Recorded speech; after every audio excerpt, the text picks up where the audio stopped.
আপন ভাই যখন আপন ভাইয়ের বিরুদ্ধে কোর্টে গিয়ে দাঁড়ায়, হাই হাই হাই, মায়ের পেটের রক্তের ভাই যখন তার আরেক ভাইয়ের বিরুদ্ধে কোর্ট বিল্ডিং এ উকিল নিয়োগ করে, তখন মনে হয় ইসলামটা সাথে সাথে তলোয়ার দিয়ে জবে করে দেয়া হচ্ছে। ঠিক কিনা কথা বলেন? কোন দুনিয়াতে আমরা এসে গেছি?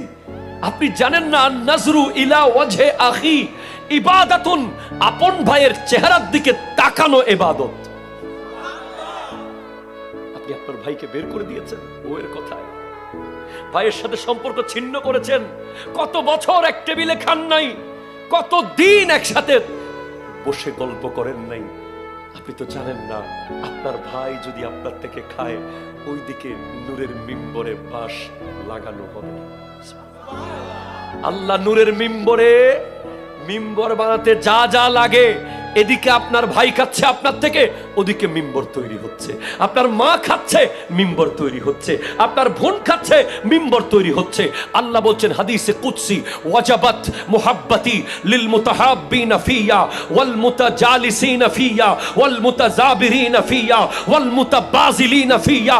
চার ধরনের ব্যক্তির জন্য আমি আল্লাহর ভালোবাসা ওয়াজিব, ওদেরকে আমি ভালোবাসবই যারা আমার আল্লাহর মোহাব্বতে, আল্লাহর জন্য তার আরেক ভাইয়ের সাথে একসাথে বসে।